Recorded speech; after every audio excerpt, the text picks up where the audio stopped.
Guys हम थे केदारनाथ में और अभी जिनसे हम बात करेंगे वो हैं केदारनाथ के प्रधान पुजारी जी। तो जानते हैं, आइए उनसे इस मंदिर के बारे में तो बात करते हैं प्रधान जी से। श्री गुरुभ्यो नमः। हिमाद्रि पार्श्वे चटतेरमन्त्रं सम्पूज्यमानं सततं मुनीन्द्रे सुरासुरैर्यक्षमहोरगाढे केदारनाथं शिवमेकमीडे केदारनाथं शिवमेकमीडे। अपना भारत देश में 12 ज्योतिर्लिंग में केदारेश्वर एक ज्योतिर्लिंग है। के मने ही स्वर्ग है, दार मने दरवाजा है। जी महाराज। साक्षात भू कैलाश मने ही यही केदारेश्वर जी है। जी ये केदारेश्वर ज्योतिर्लिंग ये सत्ययुग की है। साक्षात विष्णु भगवान ने यहाँ नर और नारायण रूप में यहाँ तपश्चर्या करते हैं। तपश्चर्या करने के बाद उस तपश्चर्या को साक्षात्कार होकर भोलेनाथ ज्योतिर्लिंग के स्वरूप में जो दर्शन दिए वही ज्योतिर्लिंग के स्वरूप में माना जाता है। ज्योति मने ही प्रकाश, लिंग मने ही लीयते गम्यते यत्र तदलिंगम। जहाँ से शिव जी प्रकट हुई वहीं लीन गुप्त हो गई, वही स्वयंभू ज्योतिर्लिंग केदारेश्वर जी है। ये सत्ययुग की है। उसके बाद द्वापर युग में महाभारत युद्ध के बाद पंच पांडवों को ब्रह्म हत्या, गुरु हत्या, गोत्र हत्या का श्राप लगते हैं। श्राप विमोचन के लिए हिमालय पे आए थे, लेकिन भोलेनाथ एक जगह पे दर्शन न देकर अलग अलग जगहों पे अलग अलग शक्ति स्वरूप से जो दर्शन दिए वही पंच केदार से कहलाते हैं। केदारेश्वर में पृष्ठ भाग के दर्शन, द्वितीय केदार भगवान मधमेश्वर में नाभि की स्वरूप दर्शन, तृतीय तुंगनाथ में हृदय और भावु के दर्शन, रुद्रनाथ में नेत्र मुखमंडल, कल्पेश्वर में जटा, केदारम मध्यमम तुंगम तथा रुद्रालयम प्रियम कल्पकम च महादेवी सर्व पाप प्रणाशनम। जिन्होंने पांचों क्षेत्रों की दर्शन पूजन स्मरण करते हैं सर्व पाप प्रणाश हो जाते। कैसे? अन्य क्षेत्रे कृतम पापम केदार क्षेत्र विनिश्यते। ये जीवात्मा जो अन्यत्र तो जो पाप करते हैं जाने अनजान में, इस पवित्र क्षेत्र में से पुण्य क्षेत्र में आकर दर्शन स्पर्शनश्चैव कार्यम अंतर बृहिक्रमात्, यहाँ आकर दर्शन स्पर्शन मात्र से इस जीवन जीवी ये मुक्त हो जाते हैं। ये पापों से ये सब मुक्त होकर ये आनंद पाते हैं, स्वर्ग की आनंद यहाँ केदारेश्वर में लेते हैं। क्यों? ने भोलेनाथ बनारस काशी से उत्तर काशी, उत्तर काशी से गुप्त काशी आकर, गुप्त काशी से भी यहाँ हिमालय पे चल आकर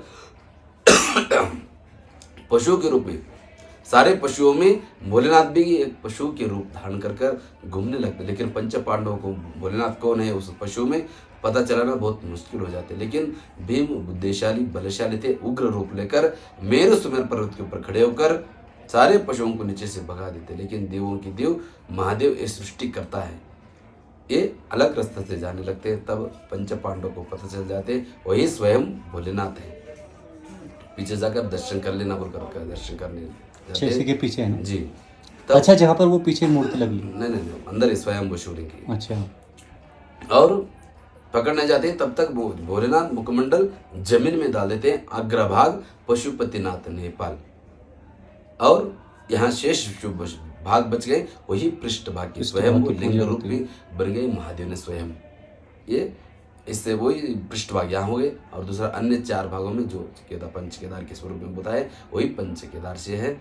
यहाँ जो आकर जो भी दर्शन पूजन करते हैं जीवन के कल्याण हो जाते हैं। यहाँ तो स्वर्ग की आनंद यहाँ ले सकते हैं। क्यों बोलते? यहाँ तो आते समय में कितने भी कष्ट होने दो, लेकिन यहाँ आने के बाद एक भोलेनाथ के दर्शन करने के बाद ये यहाँ भक्तों को आनंद ही आनंद मिलते हैं। जी बाबा जी, धन्यवाद।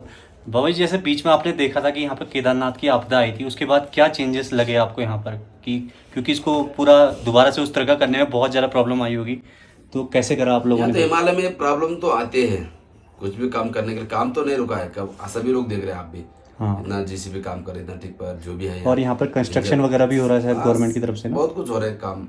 हमारा पुजारी निवास, कर्मचारियों के निवास, सब काम चल रहा है, लेकिन थोड़ा आराम से चल रहा होगा। जो क्यों बोलते मौसम यहाँ साथ नहीं देते। हाँ, मौसम की वजह से कुछ धीमे से चल रहा है, लेकिन काम तो चल रहे हैं। वो तो महादेव की चाहे जब वो कर लेना। ईशानेश्वर मंदिर तो इस साल 10 साल के बाद इस साल उद्घाटन हो गए।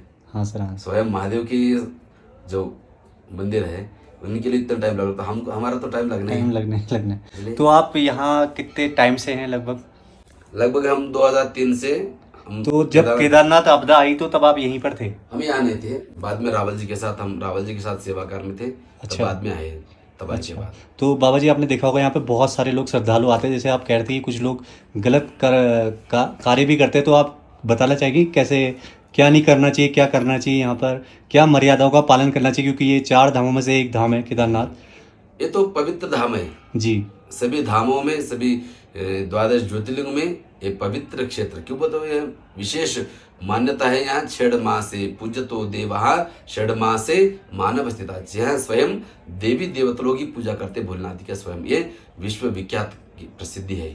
क्यों बोलते यहाँ स्वयं भोलेनाथ सब परिवार के साथ विराजमान है, जहाँ भी शिव रहते वहाँ शक्ति तो रहते। यहाँ साक्षात प्रत्यक्ष प्रमाण भी हम देख सकते हैं शिवलिंग के अंदर। एक तरफ गणेश जी, एक तरफ माँ पार्वती, एक तरफ कार्तिकी, एकदम शिव जी सब परिवार के साथ स्वयं यहाँ विराजमान है इस पुण्य क्षेत्र में। क्यों बोलते इतर जगहों पे जो हम अपवित्र, जो जाने अनजान में जो भी गलती करते हैं उससे धुलाई के लिए, तो इस पवित्र क्षेत्र में आकर हम धुलाई करने के लिए आते हैं। लेकिन इस पवित्र क्षेत्र में आकर अपवित्र कुछ काम कर दे तो वो बर्दाश्त नहीं होते, नहीं होता।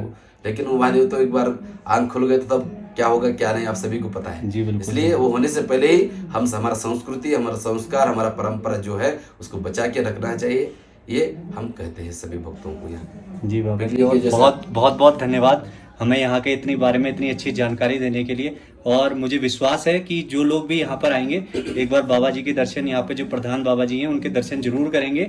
और जैसे कि बाबा ने बताया कि मर्यादा में रहते हुए, केदारनाथ धाम की मर्यादा को बरकरार रखते हुए यहाँ पर दर्शन करते अपने जीवन को सुलभ बनाएंगे, यही कहना चाहेंगे बाबा जी? जी जी, धन्यवाद आपका बहुत बहुत हमें बताने के लिए। ओम नमः शिवाय।